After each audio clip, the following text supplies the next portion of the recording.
intro. Your water's over there. Babe, the baby is coming. These. Babe. What? You already packed the diaper bag. Oh. Hey guys, Warrior Father Culture here with another video. Hope you like that intro. I'm going to be trying to do more videos like that. Obviously it takes more time, but it was good to get everyone in the family involved in it. I loved having my wife there. It was some good stuff. So, wanted to talk about what life is like in the hospital for new dads. This was my second child that I was in the hospital for. Obviously, he was born, I don't know why I'm saying obviously, but he was born 2 months ago. It'll be 2 months, August 3rd. And I want to make this video when it was kind of fresh still about what the hospital was like. So for new dads who haven't been in the hospital before, are trying to figure out what to pack, what to bring, what it's going to be like, especially with COVID. For some people who've had kids before with COVID, there are things that are different. So I just wanted to talk about it and just throw some ideas out there for you guys and maybe get you guys thinking about some things and hopefully help some dads out there with packing, with what it's going to be like, maybe giving you some ideas. So the first thing I'm going to start with is what to pack. I'm not going to go over like a full entire list. I will in the description leave a list for anyone who wants it, just of the things that I brought, maybe some things that you weren't necessarily thinking about, but I'm going to talk about a couple of things that I brought that I thought were a little bit abnormal that I didn't think about to bring at first, but after going through the hospital with my first son, there were things I thought about that, hey, this would have helped out a lot. So for my second, I brought it and it made it so much easier. So the first thing I'm going to talk about is this. This is obviously an old one, but it's a power strip with a 25-foot extension cable. It's a hospital.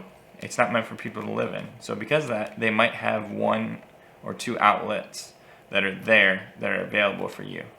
So because of that, we needed a power strip. The thing that sucks too is they're on the wall. Usually the bed is far away from the wall, so you can't reach it. 25-foot extension cable. We literally plugged it in, ran it to the bed, wrapped it around the rail, and we had a power strip that was right there. So my wife was able to charge her phone while she was using it. I was able to charge mine at the same time too. We brought our laptop, and I was able to charge the laptop. Just anything we needed that needed power, we were able to use. And make sure you bring your chargers, obviously. This isn't going to be a couple-hour thing and you're going home. So we want to make sure for that. We also brought our Fitbit chargers just in case. So obviously that's a lot of plugs right there. So it's 2 Fitbits, 2 phones, and a laptop. That's 5. So even if we only had 2 outlets available, we couldn't charge everything at the same time. This gave us that ability. So really thankful. It became just so useful. And then also right now they didn't really allow visitors. I was the only one that was allowed in there. But before, for our first child, we had like my mother-in-law was staying with us some nights and coming and going, and so that would be 3 people, and she had her phone too. So obviously, depending on the situation and how your hospital guidelines are handling that, you might have people over and they might need to charge their stuff too. So having the ability to charge more than 1 or 2 things at a time is really important. It came in super handy. So there's that. Next thing I'm going to talk about is dad and mom comforts. So kind of like I said before, you're most likely going to be there for a minimum of about 3 days, depending on the hospital, depending on what happens. Obviously, if you get a C-section too, things might go longer. So for stuff that we need to think about bringing, obviously we want mom to be comfortable as she can. So for my wife, we brought her pillow. We didn't bring our own nightgown. A lot of people were recommending that because it just is, you're a little bit more comfortable. But she's fine with the hospital nightgown. She wore that the whole time and she was good. And other things like a massage ball, lotion. You want the mom to feel relaxed as possible to make the process as easy as possible. Now, my wife this time was in 26 hours of labor, like total. So we got to the hospital. They induced her. 26 hours later, she started pushing. She pushed for 3 minutes and had the baby. Obviously, that's not normal. Not normal to push for 3 minutes. But while that 26 hours is going on, the contractions are getting worse. Things are dilating. She's feeling really uncomfortable. So to make that process easier, you want her to feel relaxed as possible. You want her to get as much sleep as possible. But, massaging her feet, hitting the pressure points on the ankles and the feet, or something that could really help. Also, like we use the massage ball on her legs. That's really helpful too. Just getting her as relaxed as possible. And then for dad, you need to be comfortable as you can too. So I use the hospital pillows because I kind of don't care. But I brought this amazing Woobie, which is a lot better than the hospital blankets. And I also brought slippers and kind of like good gym pants, gym shorts. Like I wanted to be as comfortable as I could, because you're gonna be with her through that whole process. So if she's awake, you're most likely gonna be awake. When she sleeps, you need to sleep. So you're gonna be awake for a lot of that too. And if she's in pain, you're gonna have to do things to help her and distract her. So you want to be as comfortable as you can, so you're better able to help take care of her. So for mom and dad comforts, whatever keeps you guys comfortable, that's what you're going to want to take with you. Something that is new because of COVID-19 is masks. You are going to have a mask with you, and my wife had to have a mask on while she was pushing. So that is reality. So having a comfortable, breathable mask, especially for your wife for when she has to push, for you, you're going to be wearing it whenever people come in the room, and that's going to be often because they're going to be checking her, seeing if she's dilating, how her contractions are, everything like that. So because of that, you're going to be keep taking it on and off, or you're just going to keep it on. So make sure you have just comfortable, breathable masks. Already talked about power. Something else that might be helpful too is just a small power brick, just in case you can't get to an outlet. Most likely you'll be able to find at least one outlet, so if you have a power strip, it'd be good. But if not, you still want to have the ability to charge your phone, so you can let people know, the important people at least, like when the baby's born and everything like that, and maybe take a couple pictures and stuff. So something that's really important too is while you're going through that process, you want to keep busy. You want to be busy. She wants to be busy, especially while she's awake. So what I mean by keeping busy too is just keeping your mind engaged and keeping her mind engaged. What that's going to do is help the time pass, but it's also going to help keep her mind off the pain.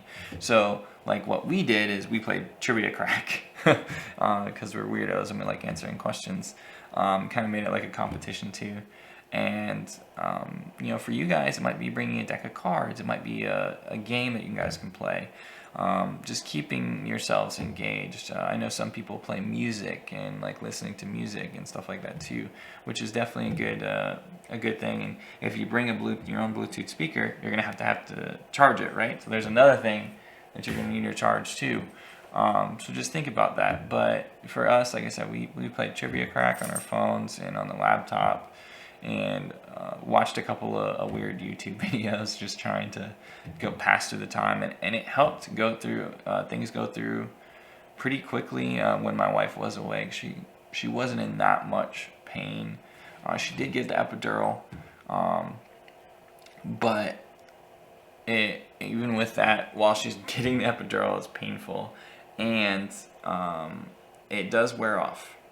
That's why they have the button where you're supposed to re-administer it. She didn't press it, so it got to the point where she was about to give birth, and it was really painful for her, and she pretty much gave birth with almost like no epidural. So that's something you do want to think about for sure too.